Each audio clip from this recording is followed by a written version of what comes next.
Hey guys, Jeff Barber here again for RC Universe, and today we're going to be looking at Futaba's latest and greatest, the newest release, the T16SZ transmitter. 16 channels will give you plenty of options to do pretty much whatever you want to do, and one of the nice things about this transmitter is it will operate on a variety of the Futaba protocols. You've got the fastest 18, the fastest 12, the multi-fast, you have the 7-channel fast system, and you have the T, FHSS, and SFHSS protocols. All of these are Futaba and will pretty much cover everything except the 72 megahertz and some of the older protocols. So basically anything that's relatively new will work beyond the 72 megahertz. Now that's a whole lot of different programming and protocol packed into one box, but as you can see, we still have the transmitter in the box, so let me get it torn out of the box and I'll get it set out on the table so you can see what's going on. Okay, thanks for sticking with me. First, I just wanted to touch a little bit on the transmitter, and then we'll go into some of the other things that come with it before coming back to the transmitter. Adjustable stick lengths, nice black plastic matte black case. A matte covering on the screen makes it really nice and easy to see indoors and out. Several switches, you got 2 on each shoulder plus 2 on the faces of the shoulders. A couple of rotating knobs on the front here, as well as 2 sliders on the back. Got a nice hand grip here to hang on to your transmitter. Short antenna that is 180 degree positionable. So got some functionality and form there. The sticks are nice, they're tight, easy to work, and have a good feel to them as well. Also included is a 5-cell 6-volt nickel metal hydride battery. Now some of you might be thinking, why is Futaba sticking with the nickel metal hydride battery over going to the lithium batteries for the transmitters like some of the other companies are doing? Well, I guess Futaba likes to stick with just what is working, and something that they know isn't going to catch fire when you're trying to charge it. So it's got a little safety catch to release the battery. So you can pull that guy out. Just slides out. And you have an 1800 milliamp 6-volt 5-cell nickel metal hydride battery. There's a slot on the bottom here. That's where your SD card goes. If you have any firmware updates, you can download them off of the Futaba website and plug the SD card into your transmitter and upload the files that way. Got a nice battery cover that holds everything in place, and that's going to round that out. Charging port on the side, and a training jack, and headphones on the back. You can do some of the voices that are pre-programmed with the telemetry options. You've got some nice rubber grips here. These are also removable, so you can adjust your stick tension without removing or disassembling the transmitter, removing the back of the case. So a lot of different functions. 2 power switches, and I'll get to those in a minute. Home and exit, and user menu buttons. Digital trims for the 4 channels. So your basic standard Futaba layout. Looks good, doesn't it? So I'm going to put that aside for a moment, and I'm going to show you some of the other things that come along with this transmitter. Also included with the transmitter, you get the new Futaba R7008 SB 8-channel plus S-Bus receiver. This is good for S-Bus and S-Bus 2 and fastest protocol. It's also capable of doing high voltage. You got bidirectional antennas on here, and then your plugins are on the end, making it a nice low profile receiver. Futaba has included a special new charging station, or charging wall wart you might say, for this transmitter. It should only be used with this transmitter. It's set up to work with 6 volts DC at 170 milliamps for the transmitter, and also 100 milliamps for any receiver batteries that you might have. 2 LEDs let you know that it's charging, let you know when it's done. Futaba has also thought ahead to include a charging switch jack, standard, not a heavy duty, but you know, it'll get the job done for you. So they've included that. Handy dandy little screwdrivers come with a Futaba transmitter since the dawn of time, and it clips right onto the hand grip. They've included your basic neck strap. It's got a decent clasp on it, so it's not going to fall apart on you at the field. Personally, I use a different style strap that's more of a shoulder harness, but this will definitely get you by. Owner's reference card and your warranty registration information. And of course, a manual. The instruction manual that comes along with this is quite thick.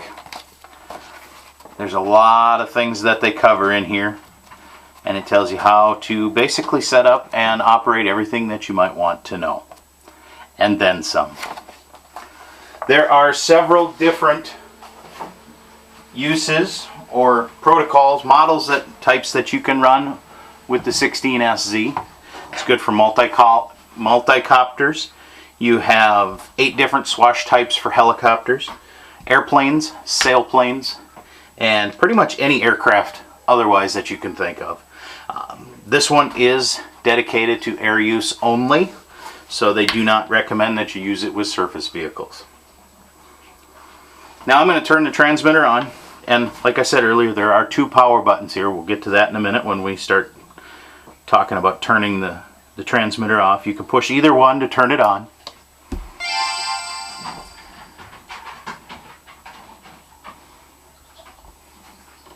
And as you can see, we've got a rather large touch screen here, and there's a lot of neat information laid out here.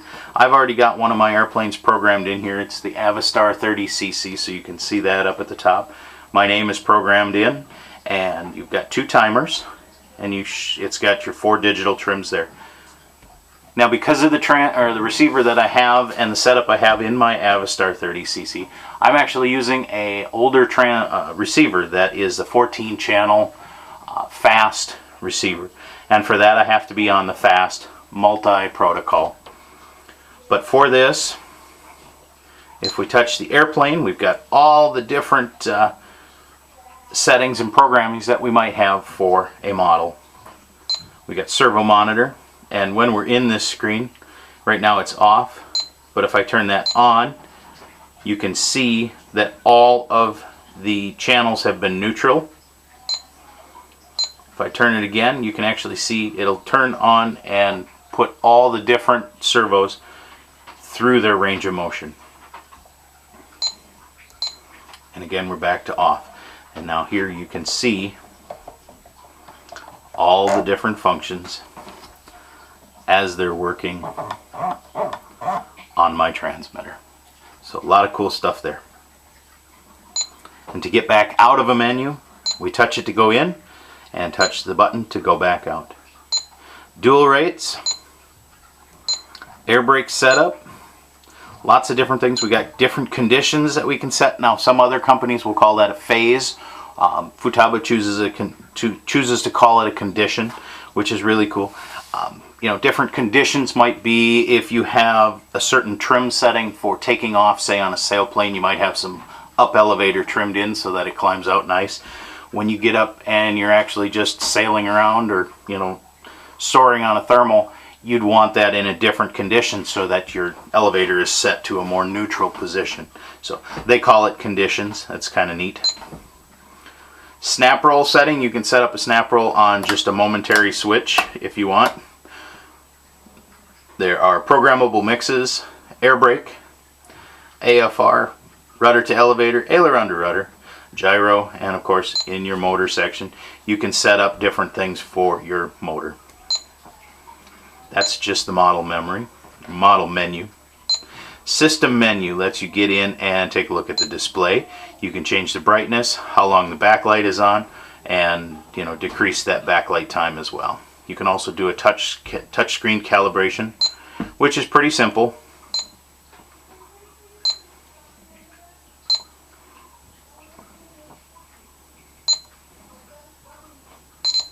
Five different touches and your touch screen is calibrated. Hardware settings, you can go in and change the stick mode, You can also calibrate your sticks if you'd like. S-Bus servo settings, you can set up all your S-Bus in there. Sound volume, battery information, battery, you can actually set it to a different type of battery if you'd like. But the nickel metal hydride, the 6-volt 5-cell battery is what comes with it. So there's vibration notification and auto power off options. System timer shows you how long your transmitter's been on and running. And of course range check. Now what transmitter wouldn't be complete without a range check? Linkage menu puts you into the different servo and settings for any airplane and basic setup functions. Trainer, function name, warning settings, timers, throttle cuts, failsafe servo speed. That's kind of nice. You can slow down flaps or basically any servo that you'd like. Servo reverse, sub trim, system type, idle down, anything and everything that you need to do to physically adjust a servo or a system is available in this menu. And of course model select, you can select any model you want. Now if I wanted to set up a new model, hit the new, type sure, yes, it's going to reset, and now we're in a new model. To get to that model, model type, and I can set that up in here. And there's wing, tail, everything I need to know or need to know how to set up is right there. I can also go in and I can rename that airplane. So I select on it, rename, and I can backspace.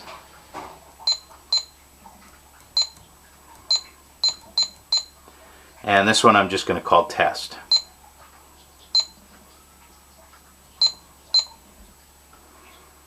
And when I'm done here, I just back out, and as you can see the name has now changed to test.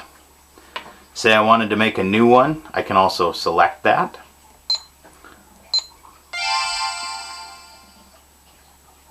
And there we go, we're ready to go. We're back to the Avistar now. But to get in there, I can do test. And it'll reset. And I'm back to my test. So that's that. There is all sorts of cool stuff you can do on here. Again, it's in fast multi. It doesn't reset. It would reset, say, if I had a different airplane where I was using a different type of protocol. The transmitter will remember that, and it will change when you load a new model. Timers. You can start and stop just by that. And I think if you hold it, if you hold the tap on it, it will reset. Same thing here. And they'll reset. So lots of cool functions in here, and just so many neat things. You know, these buttons will get you into your conditions. And exit on this side. Home and exit again. So if you're in here and you want to exit or go to your home, you go there. If I'm in my model select, and let's say I'm going to copy it. Oh shoot, I really don't want to do that. I can hit that and it'll back me out.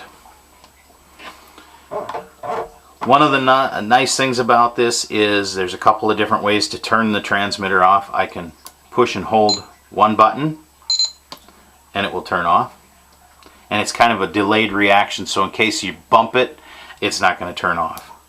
But I'm going to turn it back on, and there is one other way that you can turn this transmitter on and off, or off, is by pressing and holding both buttons at the same time.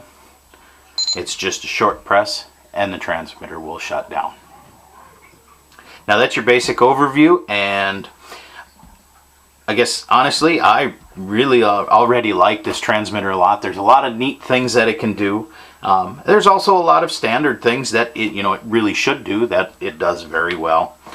I like the feeling of the gimbals, and I like the way the sticks move. They feel good. The ratchet is good. It is also adjustable if you like less ratchet or no ratchet at all, you can actually set that up the way you want it. The switches all feel good. You have 3 position switches on the front. This is a momentary switch, momentary on and off. 3 position, and a 2 position here. The dials are just right and left. The transmitter will beep, notifying you that you are in the center of that dial. Both of those and the sliders will do the same thing. Sliders have a really nice detent at the neutral position, so that if you're flying you can feel that. So I guess probably my only concern about this transmitter would maybe be the 1800 milliamp battery. It doesn't seem like a whole lot of battery power if you wanted to be out at the field for a longer day, but you know, I mean, everybody at the field has chargers now, so if you feel your transmitter's getting low, either A, you pick up and keep another battery on hand. You can also get an aftermarket available. They do have settings in there so that you can change to a lithium-based battery or charge it at the field with you while you're there. Now also for this review, Futaba was kind enough to include a couple of different telemetry sensors. The top one here is the SBS-01C. It is a motor current telemetry sensor. It includes how much current is being used by the motor, the battery voltage, and the total amount of current that the motor has used. The bottom one here is the SBS-01G. It is the telemetry GPS sensor, and it is good for altitude and speed and can be plugged into any telemetry receiver that is running on the fastest or TFHSS receiver protocol. Well, that's pretty much going to wrap up this part of the video review on the brand new Futaba 16SZ transmitter, or radio system as you might like to call it. Some of the things I really like about this radio is the nice color touch screen. The telemetry options are pretty nice, and there's just a lot of cool programming features and custom things that you can do in this transmitter that up until recently wasn't available anywhere else on the market. So it's a great radio. It's high quality, it's Futaba, it's all the things we've come to expect from Futaba, and many new functions as well. Now if you're wondering, retail price on this transmitter is about $699. Now for some, $699 for a 16 channel radio, that might be an awful lot of money. But I can guarantee you that that $699 is going to get you a top-notch Futaba system that is going to work when you need it to work, no questions asked. That's all from my shop. Have a good one, guys.